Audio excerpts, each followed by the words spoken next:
Well, in the little experience I've had, I mean, I can't answer from the perspective of the family physician, but what I've learned about medical school curriculum is you take similar courses in that you take pharmacology, which has to do with the different drugs and their mechanisms and all that in the body. But you also have to be aware of like toxins and stuff. And of course, like as time changes, new toxins arrive. And I think staying involved and staying on top of new discoveries is the biggest thing there. Like you just have to make sure that you always keep building upon what you've already learned in medical school. Yeah, even as a family physician, because a lot of people, they go there instead of the emergency and you should be able to recognize that if this is something urgent, if it's a poison or something like that, they should be able to recognize that it's an urgent situation and direct the patient where they can receive the best quality of care possible. Okay, thank you for that. We'll move to the next question from a grade 12 student at Fort Richmond Collegiate again. What are the courses you need to take in your undergrad to get into med school? There's a bunch. So your basic bio, your basic chemistry, and then you do have to take some organic chemistry, and then you do have to take some biochemistry and physics. And I think I saw a sociology one, but I think that one has a little more leeway. But you do need to know how chemicals are processed in the body. You do need to know chemical reactions, and you do need to know some physics to be able to complete your MCAT. And then again, there are a whole bunch of medical or MCAT classes that you can take to prepare yourself as well. So those may not be specifically offered in university, but there are always posters up to be like, hey, this is an MCAT course that you should take if you want to take it, if you want to be able to pass the MCAT. So there are loads of resources to help you. So sort of adding on to that, I think for the courses you take in university to get into medical school, there aren't really prerequisites in Canada at most universities. I think University of British Columbia requires you to have 6 credit hours of English, but that was the only school with hard prereqs I found in Canada that you actually need certain courses to get into the university or to get into the medical school. But like Annie said, there are courses you can take that will prepare you for the MCAT, like physics. I took my MCAT this past summer, so physics is a good one, organic chemistry, general chemistry, biochemistry, but general biology, physiology, sociology, and psychology. So I think those are the best. And it's also handy to have a English course or a critical thinking sort of course, because there's the CARS section, which is usually people's most dreaded section, which has to do with analyzing different passages and things like that. So there aren't really required courses you need to take to get into medical school, but there are courses that would definitely aid you in the process of getting there. Okay, thank you guys for that. That was really in-depth. Thank you. The next question is from a grade 11 student at Fort Richmond Collegiate again. They said, can you guide us in the courses / degrees students should take if they are planning to pursue their career in medical school? From what I've learned going through university, there isn't a specific course or degree that you have to complete to go into med school. I do know a friend that he took a computer science degree and he wanted to go into medical school, and he completed his MCAT and got in.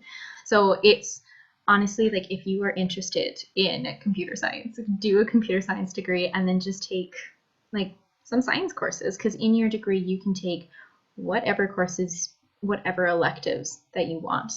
And then, of course, you still have to complete your degree and do those courses, but take as many electives as you want. And if that's to help you in preparation for the MCAT, then do it. I completely echo her sentiment. Right now, I'm taking a art visualization class, which is all about scientific visualization, and it has nothing to do with my degree, but I just found it so interesting, so I took it. But for those of you who do want to do more like science-centered degree, one degree I would really recommend at the U of M is the health sciences degree, bachelor's in health science.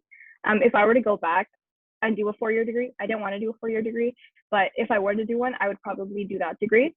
It's such a holistic degree. It encompasses psychology, sociology, along with your actual sciences. So like you take anatomy, physiology, chemistry, organic chemistry, biology, you take all those courses and a lot of others.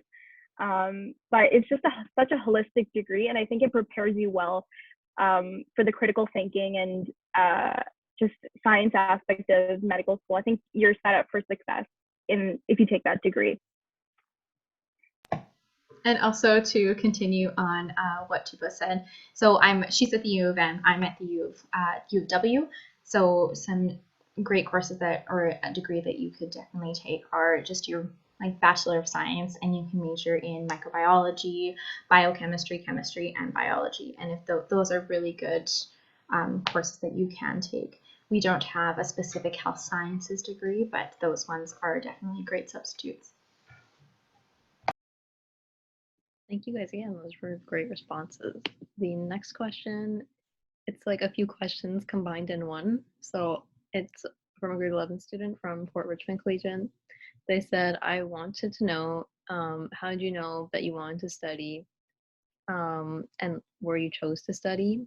And then do you get off time, like when you have time for sports, family, and friends? How heavy are the classes? And what advice would you give us?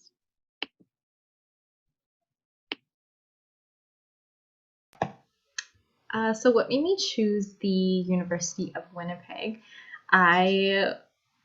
For some reason, I was very intimidated by U of M, just its size, and it was crazy at that time when I was in grade 11, grade 12, touring the university. It's just, there's everything everywhere, which is what I had the feeling of, but as soon as I went to like the UW, I could find everything in one spot, which was what drew me to the University of Winnipeg, and just kind of everyone just knew each other. The class sizes were smaller. You could get to know your prof a lot better. I got to know my psychology professor a lot, and he's amazing. And I mean, you can definitely make those like relationships a lot easier than I think at the U of M. But don't let that stop you from going to the U of M if you really like it. I mostly chose the U of M just because of the convenience of it. I live in the south, and so it's like a 20-minute bus ride. So it's quite close, where the U of M or the U of W, I'd have to take like an hour and a half bus ride. So that's just really inconvenient for me. But I was choosing between U of A and U of M. So I was choosing between leaving or staying. I talked a little bit about it before, but ultimately the reason I chose to stay is just because of who I am as a person. If you knew me in high school, I was not very like extroverted. I didn't really talk. I wasn't really good at making new friends or anything like that. So I think I going to U of M gave me a little bit of confidence, where I was still like in my home city, but I was in a new environment. So I didn't have new environment, new city as well to deal with. So I had a little bit of home when I still stayed at U of M. Going into U of M, I joined a bunch of different things. I joined St. John's Ambulance. I'm a medical first responder with them. I joined Let's Talk Science. I joined the Science Student Association. I joined a couple on-Sioux groups. So I just got really, really involved, and getting really involved helped me become a little less introverted. So I'm able to talk to people a lot easier now. I'm able to make friends a lot easier now. And I don't think I would have been able to do that if I had left Winnipeg and gone to a different university. But of course, everyone is different. I knew what my weaknesses were. I knew I was an introvert, and I knew that's something I needed to work on if I wanted to get into medicine. But if you're an extroverted person and you thrive in a new environment, I would 100% recommend leaving and seeing what else is out there for you. But it's just a matter of knowing what your weaknesses are and what your strengths are and what you need to improve on to get to your goal.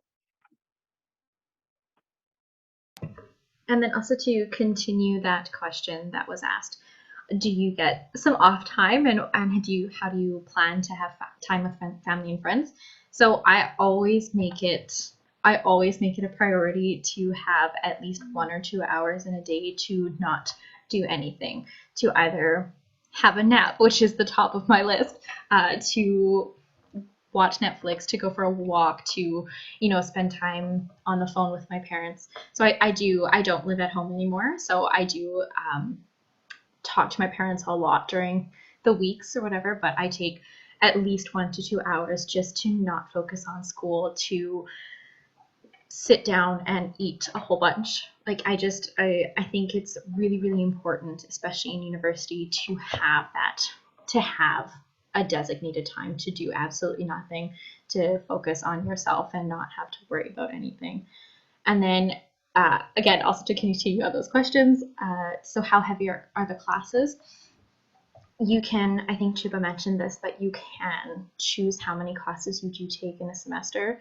So you can take the absolute maximum, which is 5, and then you can take, which is normal, about 3, or you can do in the middle, or 4, 2, 1, whatever you decide. If you think, your first year of university that you can only handle 2, take 2. If you are like super excited and you think that you can handle 5, take 5. In my first semester of my first year, I took 3 because I didn't know what I was going to be able to handle, and I had a statistics course in those 3 classes, and I hate statistics, so I wanted to really take a lot of time to focus on that, to focus on the other 2 classes. But as you go throughout, like, you can change how many courses you take and how many labs you take. It's completely up to you. Just sort of adding on with my own experiences, do get some time off. I think I especially with everything going online, I do have a lot of free time now because a lot of that commuting is cut out of the day. So I get a lot of that.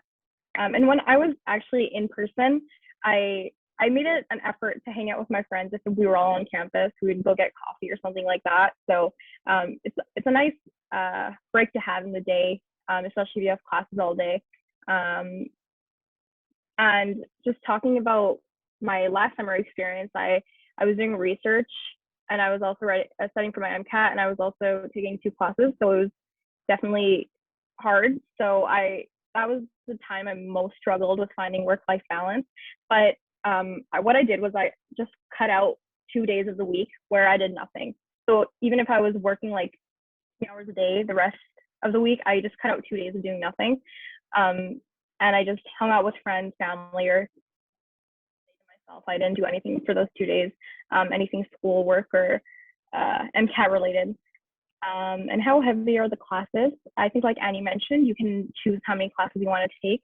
In my first year, in my first semester, I took 5 classes, and they were not easy classes. I took biology, chemistry, physics, statistics, and nutrition, which is the easiest. But I definitely should not have done that. 3 or 4 of those classes had labs. So every class besides nutrition had labs. So not only was I in school or in class for like 5 classes, I also had labs for classes. 3 of them were 3-hour labs every week. And then, so it was just a lot, especially for first semester. So I think after that, I sort of realized you can still take 5 classes if you want to. And that's what I did for the rest of my degree. I still took 5 classes in every semester, but I was more strategic with the courses I took. So I would do 3 hard classes and 2 easier classes, or 2 less strenuous classes, to sort of keep up with the balance. So my second semester of the same year, what I did was I took chemistry, physics, and microbiology, and then I took religion and then an arts course, which were a little easier for me. So that's sort of how I managed, and I did a lot better in my second semester because I figured out what works well for me. So if that's something that might work well for you, that's a good strategy to have on hand. But if you think you would do better with just not having a lot of courses, then that's completely fine too, if that's what works best for you. So again, it's just finding out what works best for you. It's a lot of trial and error, which is sort of annoying sometimes, but that's just how it goes. Okay, thank you too for those answers. Those were great. The next question is specifically for Tuba. They just asked what are the courses that you are currently taking? They said that you mentioned a few, but they missed part of it. So this year I took really interesting courses. First semester I took mechanisms of microbial disease, which is about just like the different diseases caused by microbes and things like that, viruses. And then I'm taking last semester I also took astronomy, which is, again, it's just not really related to my area of study, but I was super interested in it, so I took astronomy. And it was actually about life beyond our universe. It was about the possibility of there being aliens or stuff like that. So that was really interesting.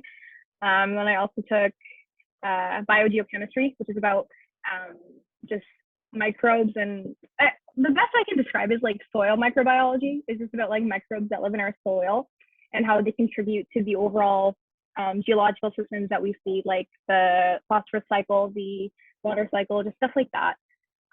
And then I also took, what else was I in last semester? Biogeochemistry, and then I was also in, I was in genetics, and I was in another biology course. I really like genetics, so that's also a good one to take. And then this semester, I'm in a really interesting classes. So I'm in immunology, and I'm in molecular evolution, which is just about how viruses have evolved to become more virulent or stuff like that, which is really, really interesting, especially amidst the COVID-19 pandemic. I'm also in applied biological safety, which is sort of, if you want to go into research, this is a really, really interesting course to take because it teaches you all about the importance of the aseptic technique and things like that. And it also, the beginning of the course, the first month or so of the course had a lot to do with like the history of disease.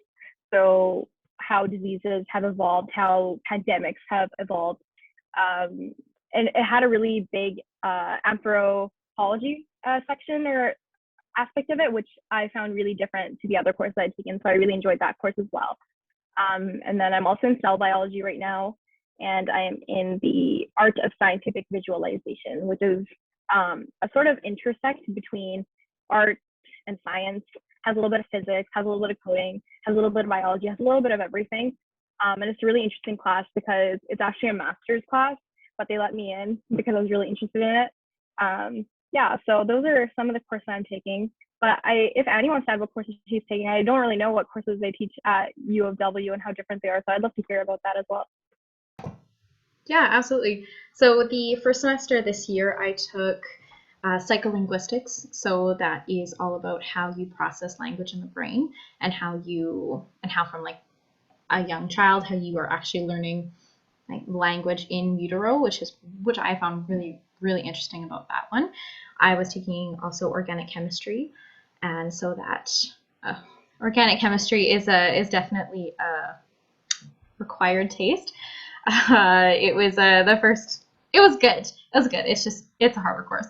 And then I was also in medical terminology, so that I actually found really, really helpful. So it's all about learning the roots of words, learning the roots of some diseases and some treatments, and that one was a really good class as well. And then I was also taking biobacteria and archaea, so it's just learning all about bacteria and archaea, and it was actually, that was probably one of the easiest courses I've ever taken in university. So if you want a really easy course, you can take that one.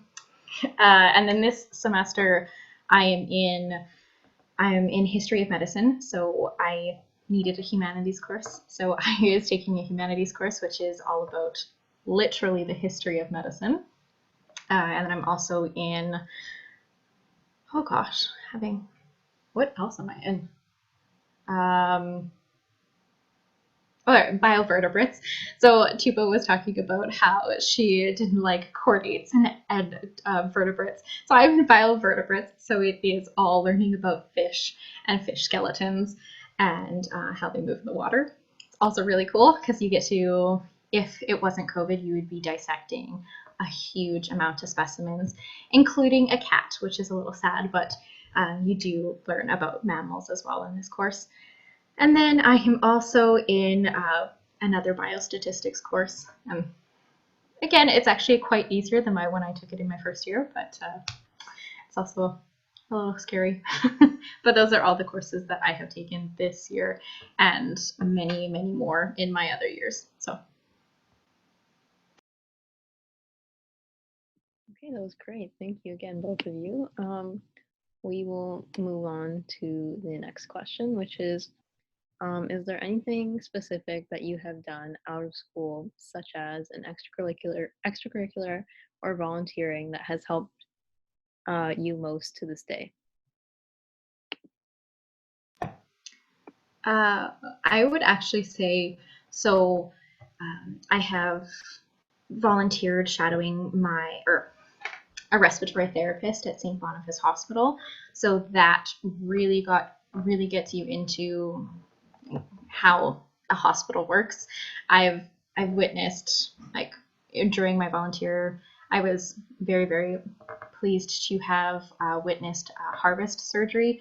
So that's basically when someone is pronounced brain dead, you do get to watch them harvest all the organs, which was, I think, one of the highlights of my university career was that. I have also volunteered as a medical MT, just like Tooba, but those are probably not as great as she was. But just kind of like in little fundraisers, I was just kind of sitting on the side with my little first aid kit. And then I have, like I said, worked at an animal shelter, and I have volunteered before working there as well. And that really puts a perspective on life with that. And I think just being with animals 24/7 of the day, you really do appreciate everything and appreciate like how, like, where you are, and it does prepare you a lot for the world. And I think that's it. And then I will be volunteering in the ICU children's ward at HSC once COVID hopefully subsides soon. So yeah. I think for me, I can't really pinpoint one extracurricular, but I can pinpoint like the quality that every single extracurricular gave me that helped me. So I think the biggest thing it gave me was like leadership skills and the ability to speak to people I didn't know, because that was the biggest like drawback I had, or biggest weakness I had when I entered university. I was not able to talk to people I didn't know. Like I would be able to, but I would stutter, and it was not a very coherent conversation. So I actively went out and tried to change this. So I joined St. John's Ambulance. I've been a medical first responder with them since 2018. I joined the Science Students Association. I'm currently their director of academics. I joined STEM Fellowship, which is a student group at the U of M, and I'm their vice president of external affairs. And I joined Let's Talk Science. So I just volunteer with them. I was also on Project Pulse myself for 3 years. So that also really, really helped. I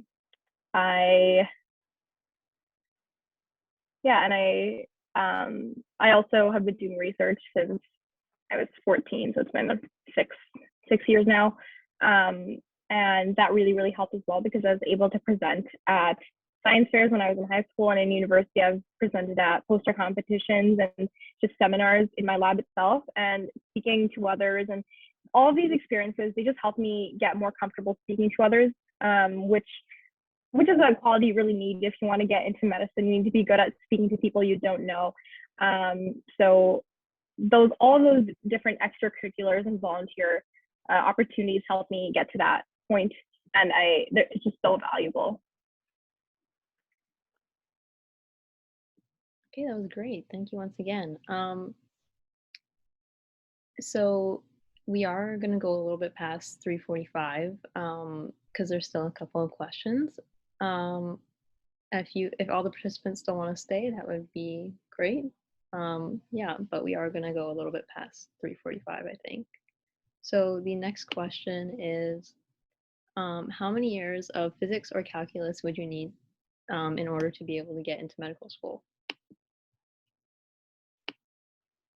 So you actually don't need any, like you don't need to take physics or calculus. I never took calculus. After I finished pre-cal, I was like, I'm never taking calculus again. I'm never taking math again. But I took statistics. I took 2 years of statistics. I really, really enjoyed statistics. I love statistics. So I I took statistics instead. And at the U of M, you just need to fulfill a math requirement. So statistics fulfilled my math requirement. I did take one semester of physics, but you didn't really need it. I just took it. I don't know why, but you didn't need it. But it was helpful when I was studying for the MCAT. And there's no calculus or anything on the MCAT, so you don't need to worry about that. But if you do a degree like biochemistry, you do need to take calculus and you do need to take physics. I was thinking of switching into a 4-year microbiology degree, and I still didn't need calculus for that. I would just need to take another semester of physics. But it just really depends what degree you're doing. You don't need to take calculus or physics, but if your degree requires it, then you do need to take it.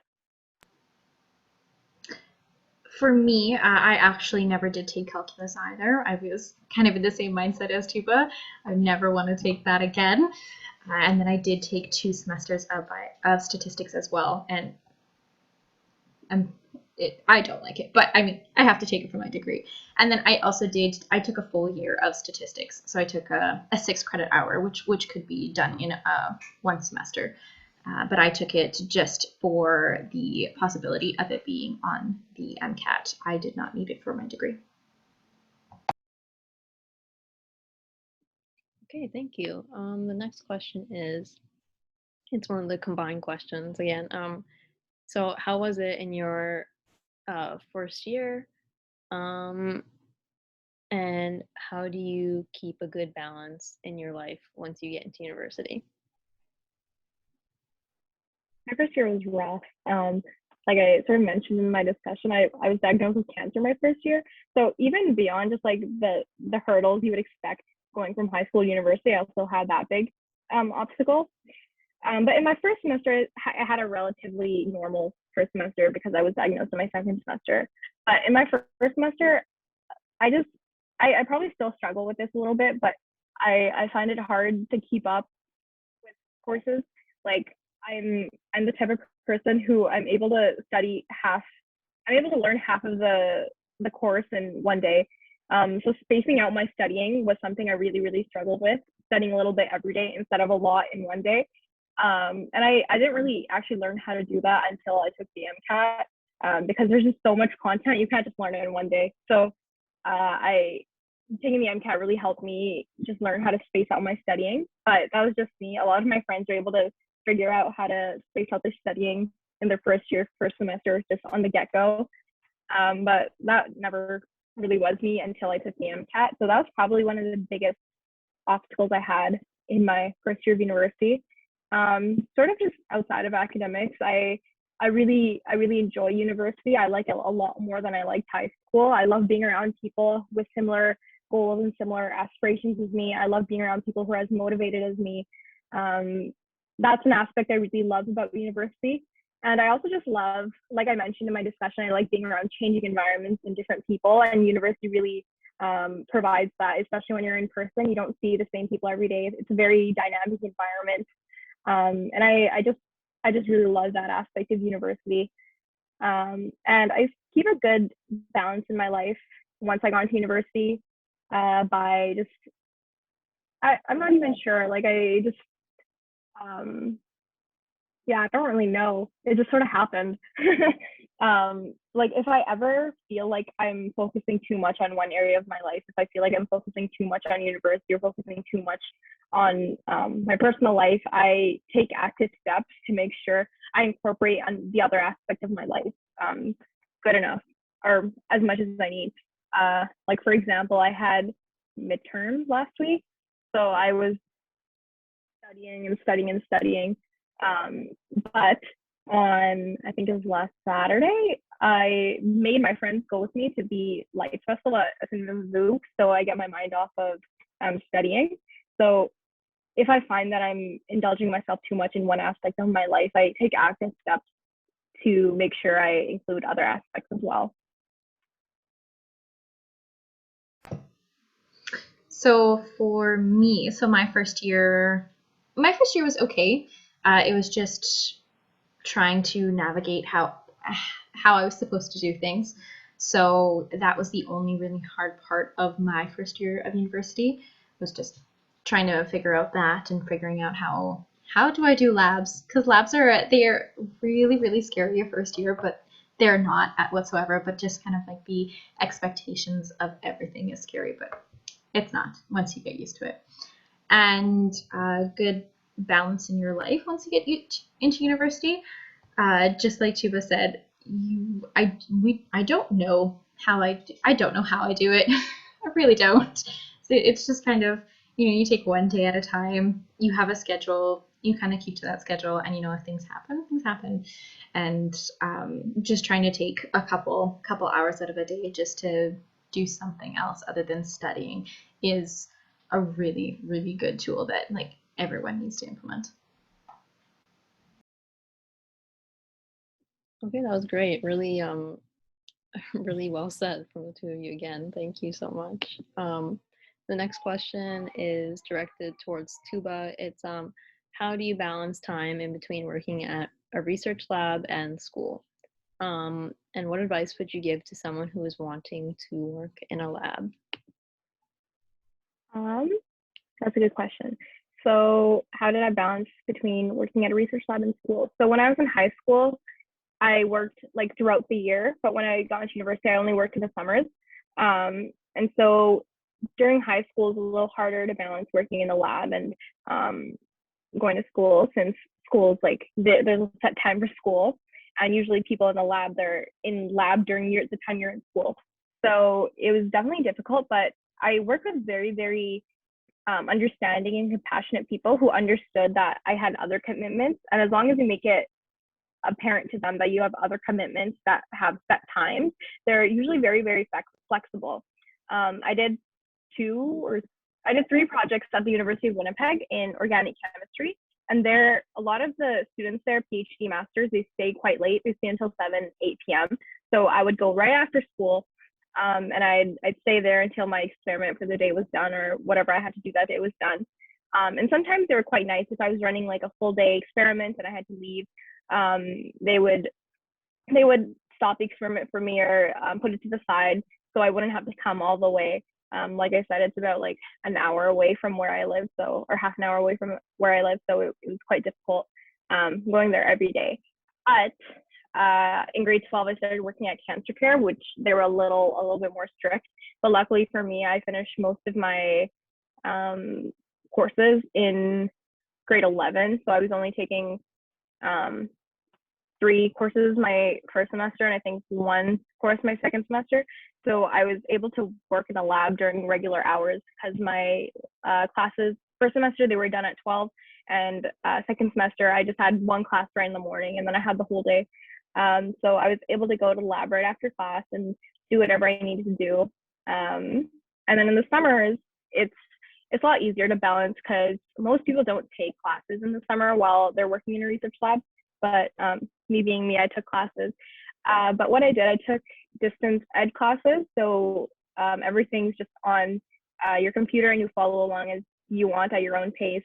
It's designed for people who can't be in classes at a given time, usually people who are working or have other commitments. So I took distance ed classes in the summer when I was working at a research lab. And I think the biggest thing about balancing time between research and school is, like, for research, they'll tell you, oh, you're working 7 hours a day, but honestly, it's not true. You work 7 hours, and then you go home and then you read other research papers, you do data analysis. It's just a lot of work. It's more than they tell you. So if you guys do want to go into research, just keep that in mind. It's a lot more than what they tell you. It's not just 35 hours a week. But I think the biggest thing I found about doing that is setting deadlines for myself. If I needed to get data analysis done for 1 data set, I would tell my supervisor, oh, I'll get it to you by Monday or something like that. I'll get it to you in a week. So I would set a hard deadline, and that sort of helped me balance my time around it, or plan my time around it. I knew how much priority I need to give to my research work and how much priority I need to give to school at the time. So setting those deadlines I found very crucial for myself and my success. What advice would I give to someone wanting to work at a lab? So I would say look for what you're interested in first and foremost. Look for what you're interested in. So I was interested in oncology research, cancer research. I was interested in oncology even before I got diagnosed with cancer, which is quite ironic. So I had been working in a cancer lab since I was in grade 12. And I found that I really, really enjoyed it. There's just so much unknown still in that area, which I found really interesting. And there's a lot of different ways to approach it. So for some of my research projects, I was approaching it by targeting cancer cells. And other places, I was approaching my research by finding the molecular origins of cancer and exploiting those origins. So there's just so many different ways to approach that area of study, which I found very, very interesting. But I have friends who also want to go into medicine, and they're not doing research remotely related to medicine because that's just not what they're interested in. One of my friends, he's actually doing a physics degree, and he's been doing physics research since first year. And he's also interested in going to medicine, but he's also very interested in physics. So he doesn't let his future goals hinder what he does in terms of research.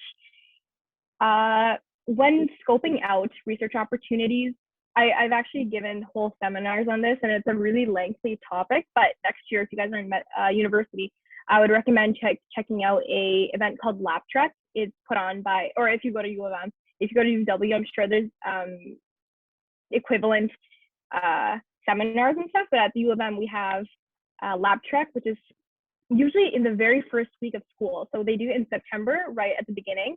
And they just go through what research is, how to get involved in research opportunities. They introduce you to different research labs. And in person, it's quite nice because you get to go in person to different labs and look at different research opportunities. So if you guys are going into first year next year, or even second year, I would really recommend going to that event because they could probably give you a lot more in-depth advice. But yeah, and there's a lot of opportunities at the U of M. They give out a bunch of different research awards that fund your research, and a lot of people or PIs, the researchers, they often pay you even if you don't get a research award just because they have enough money and they want the manpower. But yeah, there's a lot of different research opportunities at the U of M, and I wouldn't hinder yourself or restrict yourself to just medicine or medicine related research. Just look out for what you find most interesting. Sorry, that was a little long. No worries, that was great. This is going to be our last question we're moving into here. So it's, what do you recommend for someone who doesn't have a clue what specific field of science they want to go into because they enjoy every subject? Should they go into U1? Because I knew exactly what I wanted to go into, I personally didn't take Uni 1, but it is an amazing course. I know multiple people that did take University 1 and they learned so much, and it probably is, even if you do understand, even if you do know exactly what you're going into, Uni 1, there's a course, Uni 1, that you can go into, and it teaches you how to write papers the way profs want. It teaches you how to study. It gives you so many resources that you can use, and it's amazing. So I do recommend going into Uni 1, even if you do understand, even if you know what you want to go into. There's a course Uni 1, but if you don't take Uni 1, it gives you the opportunity to do so many things. So yeah.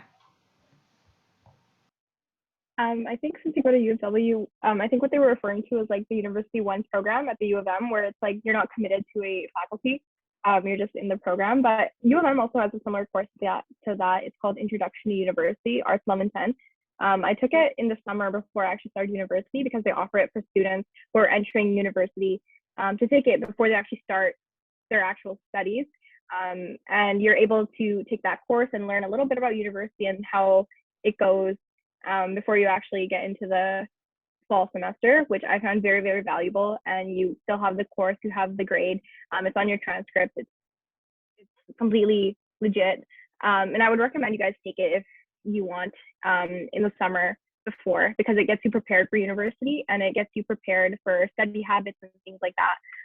They actually teach you about like different learning techniques as well at the U of M, like different studying techniques you can use that will maximize studying. So I found that very interesting.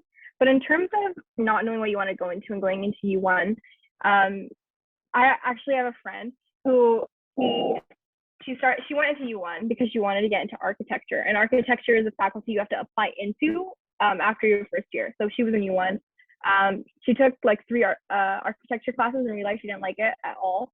So she switched into the Faculty of Science and took pharmacy prereqs. And she actually took the PCAT last summer. And then this year, right before she was supposed to submit her application, she decided, pharmacy is not for me. I don't want to do pharmacy. So now she's switched into dentistry prereqs. And she's in the Faculty of Science. So she's probably the most indecisive person I know in terms of career choices. But like, she didn't let a faculty hinder her. And it's quite easy to switch if you're in U1. Like, there's at the end of the year, after you're done 24 credit hours, they're like, oh, would you like to transit into Faculty of Science or would you like to transit into the Faculty of Arts? So at that point, you have to choose after you do 24 credit hours. But if you're just starting out and don't know, and are like my friend who is between architecture, pharmacy, and dentistry every other day, then I would definitely recommend going into U1 and seeing what courses you like and which ones you don't like as much. Okay, thank you again for those responses. So I think we had a few more questions, but we are going to cut it off here for now. For anyone who asked these questions, you can reach out to us on Instagram or our email, which is going to be posted in the chat, and we can connect you with Annie or Tooba directly, or send their responses to you. So thank you again to our panelists for your discussions, taking the time of your day to speak to everyone here and answering questions very thoroughly, and they were very well thought. Thank you very much. I'll pass it to Bhavya to do final remarks. Thanks, Isha. Again, a huge thank you to our honored guests, all of you here in the call today, and the executive team. Just a reminder to those who had their video cameras on to please fill out and return the waivers, and we hope to receive these emails promptly. This university panel is our second synchronous event of the year of 2021. Make sure to follow us on Instagram and Facebook to stay up to date on on different things you can get involved in with the organization. Our website, which is managed by our graphics designer on the team, is also a good place to find more information about Project Pulse Winnipeg and access links to these panel recordings. We hope to see you all again next time. Take care and have a good evening, everyone.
Should I just remove the last person?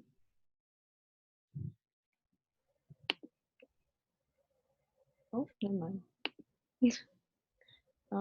Thank you guys again. That was really great. Thank you for having us. Yeah, thank you. And can I just say, Tooba, my gosh, you're an amazing person. Like, to go through cancer in your first year and to almost be done your undergrad at 20 or 21, like, that's amazing. That's amazing. Thank you so much. Oh, thank you so much. Are you planning to med school next year, like the coming cycle? Yeah, I'm actually studying for it at the moment. And the MCAT. Oh my god. Yeah, it's intense. Thank you. It's intense. Yeah, it was not fun. It was not a fun summer. No. But it's okay. Just aim to do the best you can and just chill after that. I actually applied this year, but it did not work out.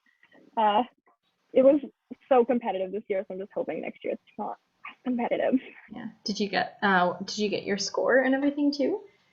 Yeah, I got a 510 on the MCAT, but I think I'm gonna rewrite because a 510, like, it's 80th percentile, which is pretty good, but U of M decided, no, we're gonna get more competitive, and their average this year was a 513 for interviews, and last year was a 511. Oh. So like 511 is like, I was going off the 511. I was like, oh, 510 is pretty close to 511. Yeah. But then a 513 is like, yeah. So That's I'm crazy. gonna rewrite. But, yeah. That is crazy. Yeah, no, and I would love to like also take down your email as well. So if I have any questions on like how to even like start preparing for this MCAT, it'd be amazing. Yeah, for sure. I'll just send it in the chat. Oh, it'd be perfect. Thank you.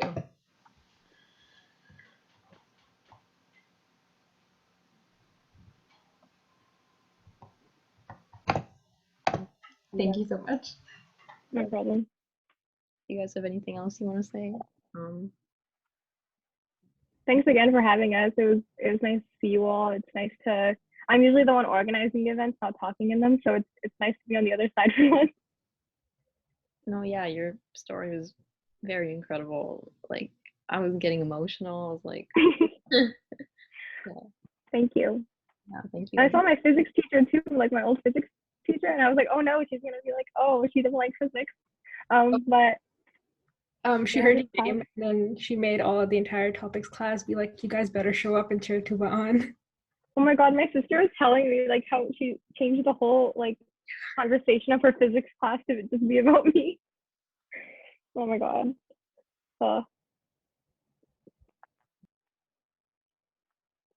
I think I'm gonna head out now. I have another midterm this week that I need to study for. But thank you again for having me, and I hope the rest of your events this year go a little bit better than what happened last year. Yeah, thank you. Thank you. Bye.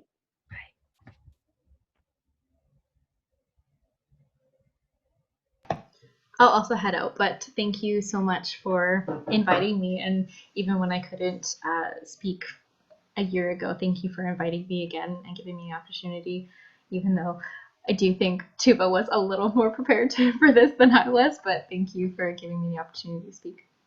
No, not at all. I think your responses were great and very well thought out. So thank you. Have a great day, guys. Thank you so much. Thank you.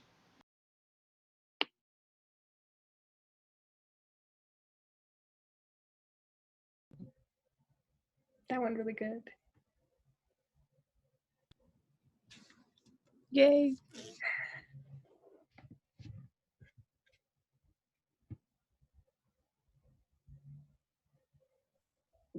Good job, everyone.